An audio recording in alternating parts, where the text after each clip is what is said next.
Bienvenue à toutes et tous dans le podcast JOP Paris 2024 en route vers les médailles. Alors sur cet épisode, il y aura une forte actualité olympique parce qu'on va faire le débriefing des Jeux européens où il y avait une énorme densité de sports. Bien sûr, on n'oublie pas les sports paralympiques. D'ailleurs, il y aura beaucoup d'actualités cet été avec beaucoup de championnats du monde en e-sport et notamment ceux d'athlétisme du 8 au 17 juillet et qui seront diffusés sur la chaîne L'équipe. Important de le préciser, ce n'est pas si souvent que du handisport est diffusé à la télévision, donc on le précise. Alors ces Jeux européens, je voulais vous les décrypter parce que c'est pas évident à comprendre. Il y a des sports qui seront pas aux Jeux olympiques, il y a des sports où les délégations n'envoient pas leurs meilleurs éléments, donc je voulais un peu vous simplifier la tâche et analyser les enseignements qu'on peut tirer de ces Jeux pour les Français en vue de Paris 2024. On verra évidemment les satisfactions et plutôt les déceptions. Mais on va tout de suite commencer un peu par la hype de ces Jeux européens. Je dirais même la hype du sport olympique français depuis quelques mois maintenant. Je parle de tennis de table et je parle évidemment des frères Lebrun. Je fais une petite parenthèse parce que ils ont fait des performances assez extraordinaires pendant ces Jeux européens puisqu'ils ont tous les deux été médaillés en individuel, Alexis et Félix. Félix a 16 ans, Alexis a 19 ans. Il s'était déjà illustré l'année dernière en étant médaillé de bronze en double des championnats d'Europe. Et le phénomène a pris de l'ampleur avec une montée absolument phénoménale dans le classement mondial de tous les deux, avec également une victoire il y a quelques semaines d'Alexis sur le numéro 1 mondial chinois. Donc la popularité de ces deux athlètes s'intensifie, et je le constate moi aussi sur mon média que vraiment les frères Lebrun manifestent de l'enthousiasme. C'est un peu normal, le tennis de table on en a tous fait dans les campings, dans plein d'endroits, c'est assez facile à pratiquer et c'est un sport qui parle à beaucoup de monde. Je fais une parenthèse parce que en termes de médailles aux Jeux Olympiques, on va pas forcément les attendre tant que ça, puisque on sait bien qu'en tennis de table, c'est pas en Europe que ça se joue plus, c'est en Asie et plus particulièrement en Chine, où le Chinois rafle tout. Mais attention, sur le double ou par équipe, ils seraient pas exclus d'une surprise, mais c'est surtout par leur fraîcheur, par leur jeu spectaculaire, par leur personnalité, que de toute façon, ils seront suivis à Paris 2024, ils seront même très suivis. Le succès des frères Lebrun, c'est tous les deux médaillés en individuel, avec Alexis qui est médaillé de bronze, donc le plus grand, 19 ans, et puis la sensation Félix Lebrun qui a 16 ans. 16 ans, vous vous rendez compte, sort vainqueur de ce tournoi très relevé où il y avait les meilleurs Européens. C'est assez phénoménal. Il a été d'une solidité mentale en plus incroyable pour son âge. Il a montré après dans le tournoi par équipe qu'il est vraiment en pleine forme. Il a porté l'équipe de France qui a fait une médaille de bronze au par équipe. Et elle lui doit vraiment parce qu'il a gagné tous ses matchs.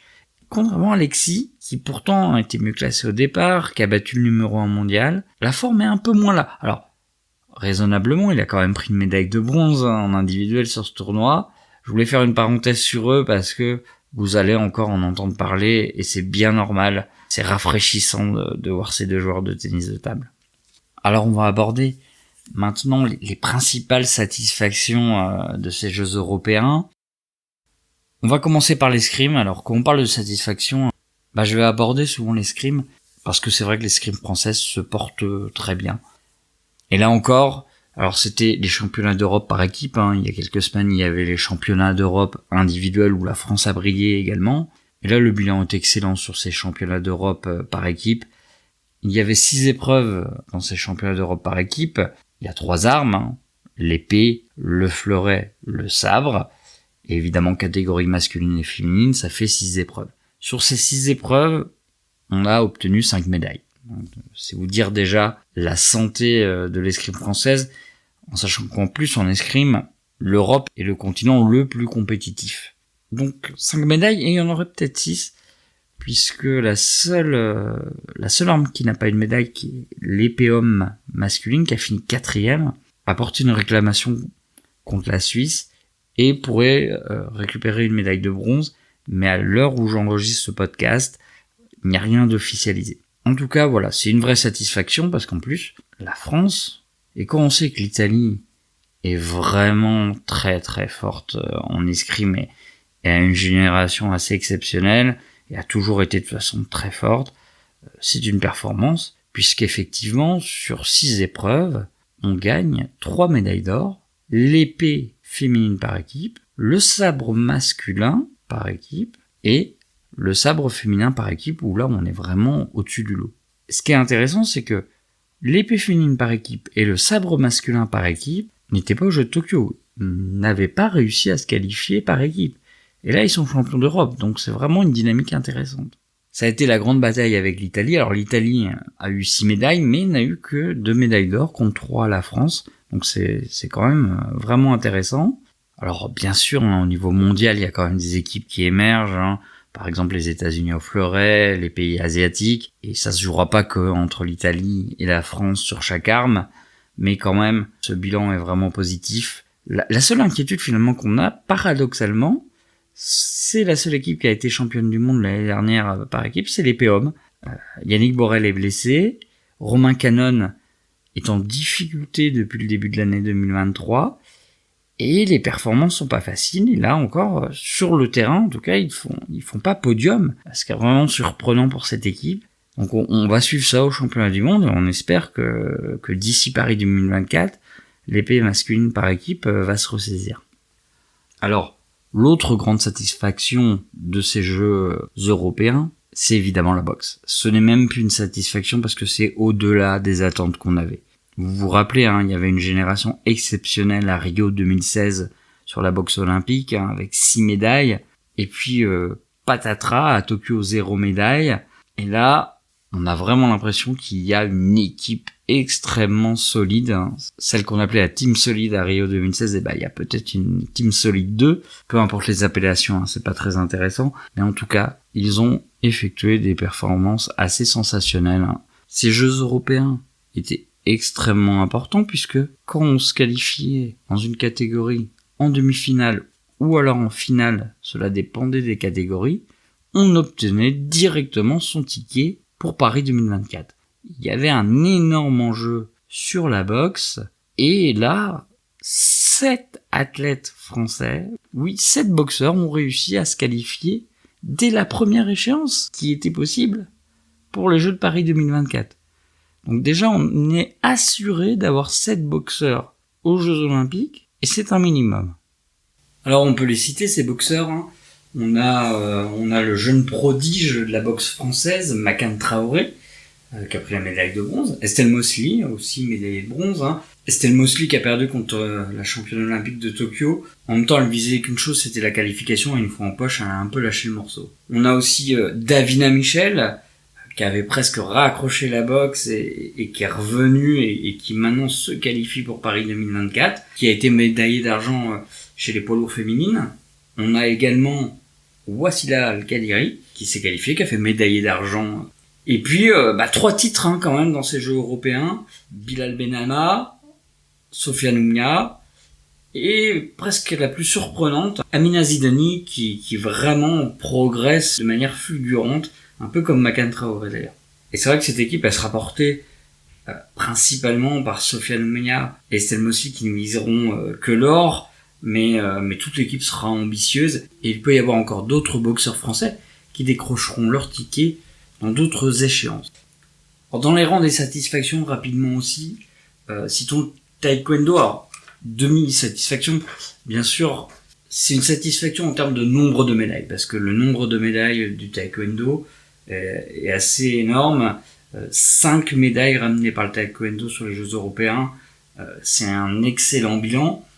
Là, on peut être un peu plus déçu, c'est qu'avec 2 championnes du monde dans nos rangs, Magda Viatenin et Althea Lorin, qui ont été championnes du monde récemment, on pouvait espérer peut-être 1 ou 2 médailles dorées, mais il faut dire que l'équipe de taekwondo française a fait un gros cycle de travail en arrivant aux Jeux européens, et donc déjà ce bilan de médailles est très intéressant.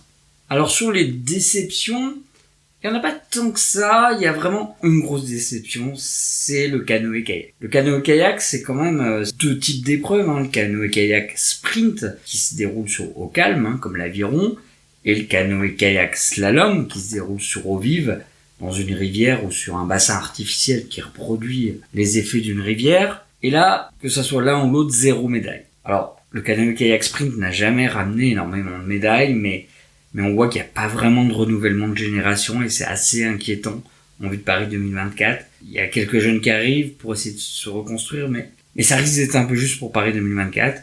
Et puis là où on commence à se poser des questions, c'est sur le canoë-kayak slalom, qui a toujours été évidemment une discipline porteuse de médailles. On voyait déjà les premiers signes de déclin à Tokyo, parce que justement le canoë-kayak slalom n'avait pas ramené de médailles. On rappelle quand même les illustres médaillés, évidemment. Tony Estanguet, le patron de Paris 2024, Denis Gargaud en 2016, ou encore Émilie Fer en 2012, et la liste ne s'arrête pas là. Et en plus, il y a une discipline supplémentaire, qui est le kayak cross, avec Boris Neveu qui a fait 4e. Mais voilà, c'est assez inquiétant sur le canoë-kayak slalom, parce qu'en plus, quand il y a des bonnes performances, c'est jamais les mêmes noms français, et personne n'arrive à faire régulièrement des résultats. Donc là, c'est à surveiller, mais c'est vrai que c'est pas une spirale extrêmement positive en vue de Paris 2024 pour cette discipline. Alors après, on peut citer également le VTT féminin, évidemment, on attendait au moins une médaille de Pauline Ferrand-Prévot et Loana Lecomte. Il y en a pas eu, mais c'est vraiment à relativiser, car Pauline et Loana savent très bien qu'elles seront à Paris 2024 et toute leur préparation aujourd'hui est axée vers cette échéance dans un an. Donc il n'y a aucun enseignement à tirer de résultats qu'elles ont fait un an auparavant. On verra vraiment à Paris 2024. Elles seront là, alors est-ce qu'elles feront des bons résultats, mais elles restent de toute façon dans les meilleures mondiales de leur discipline. Alors ensuite, on peut citer aussi quand même des valeurs sûres et qui ont confirmé aux Jeux européens. Par exemple en breakdance, Dani Dan, numéro 3 mondial, et qui est le premier breaker, toute nationalité confondue, a décroché son billet pour Paris 2024. Donc là, voilà, il a gagné les Jeux européens. Ça sera vraiment une chance de médaille.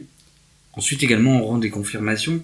Anthony Jean-Jean. Alors, Anthony Jean-Jean, même si là, il a pas gardé son titre de champion d'Europe, il fait 2e, mais le niveau européen devient de plus en plus fort. Mais il confirme encore qu'il fait partie des tout meilleurs et qu'il sera prétendant à une médaille. Comme Laurie Pérez, un degré moindre, mais Laurie Pérez qui a été médaillée de bronze au championnat d'Europe de BMX freestyle l'année dernière, la même discipline qu'Anthony Jean-Jean, je l'ai pas précisé, mais évidemment Anthony Jean-Jean c'est le BMX freestyle. Elle sera prétendante à une médaille à Paris 2024 puisqu'elle a encore fait médaille de bronze cette année et donc elle montre que c'était pas un accident. On peut aussi citer des valeurs sûres qui se dégagent sur le tir sportif. Clément Vessaguet, en tir de vitesse 25 mètres, pistolet olympique. Il a été sur tous les podiums cette année. Il est champion d'Europe en titre. Il vient de gagner les Jeux européens. Pour l'instant, c'est la grosse chance de médaille en tir sportif. Jean-Guy Campois, le champion olympique en titre, est dans la même discipline. C'est plus difficile pour le moment, mais on espère qu'il retrouve sa meilleure forme. Et à ce moment-là, on aura 2 grosses chances de médaille dans cette discipline du tir vitesse olympique. Et puis citons aussi en tir sportif Camille Jedrowski, qui a encore fait une médaille aux Jeux européens en pistolet à 10 mètres. Elle est déjà médaillée au championnat d'Europe cette année. Elle monte très régulièrement sur les podiums internationaux. Cela sera une chance de médaille. Alors évidemment, aux Jeux olympiques, il y aura les Asiatiques et notamment les Chinois, ça sera compliqué, mais elle sera au rendez-vous. Puis Océane Muller, qui avait fait quand même 5e des Jeux olympiques de Tokyo à seulement 18 ans. Qui était un peu en difficulté cette année. Elle montait sur le podium des Jeux européens et montre qu'elle est toujours là. Voilà. Il n'y a pas eu de résultat sur le tir au plateau, mais ça reste quand même un niveau intéressant et on aura sûrement dans cette discipline des challengers pour la médaille. Donc voilà, le but c'était de vous éclairer sur ce qu'on pouvait retenir de ces Jeux européens en vue de Paris 2024. Évidemment, on suivra ça encore pendant une année, il peut se passer beaucoup de choses. Et puis cet été, il va y avoir énormément d'échéances, que ce soit olympiques ou paralympiques, surtout les championnats du monde. Donc on va suivre ça de près. Et moi, je vous retrouve bientôt dans un nouvel épisode de JOP Paris 2024, en route vers les médailles.